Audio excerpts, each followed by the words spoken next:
Magandang araw, Mindoro. Ito ang ulat panahon ni Moses, ang inyong bantay panahon ng bagong henerasyon. Mula sa datos ng Project Moses powered by Genesis, hatid namin ay lokal na ulat panahon sa oras na ito. Ako si Engineer Junal Mingi, ang inyong weather correspondent ngayong araw.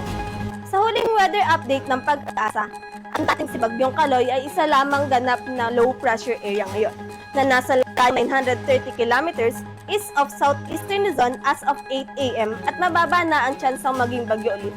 Ito ay walang direktang epekto sa ating kaulapan, bagamat may tsansa pa rin ng pag-ulan dulot ng localized thunderstorms.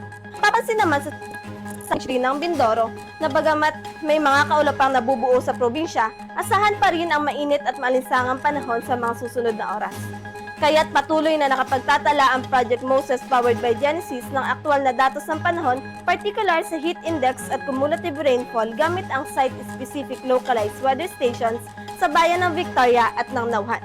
Sa nakalipas na 7 araw, ang heat index ay umabot sa 42 hanggang 46 degrees Celsius, na itala ang pinakamataas na temperatura noong Biyernes, May 8 na umabot sa 46.7 degrees Celsius, habang ang pinakamababa ay noong Martes, May 12 na umabot sa 42.8 degrees Celsius.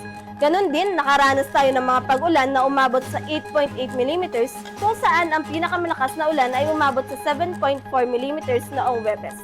Sa susunod na mga oras, inaasahan pa rin ang pag-ulan dulot ng localized thunderstorm, mabuting magdala ng payong kung tayo ay lalabas. Para sa mga manyakatakdang outdoor activity ngayong Biyernes at weekend, tingnan muna ang lagay ng panahon. Mainam na magdala ng payong o sombrero kontra init o ulan. Sa mga motorista, mag-ingat sa pagmamaneho lalo na sa mainit at malikabok na kalsada, ganun din kapag madulas saan.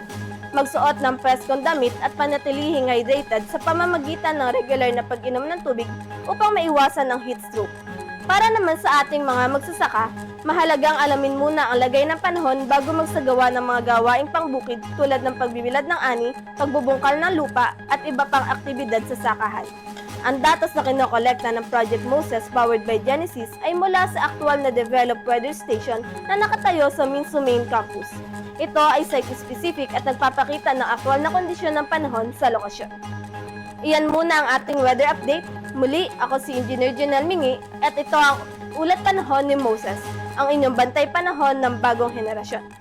Upang hindi mahuli panahon, huwag kalimutang bisitahin ang aming official website sa projectmoses.minso.edu.ph at ang aming official Facebook page na Project Moses powered by Genesis.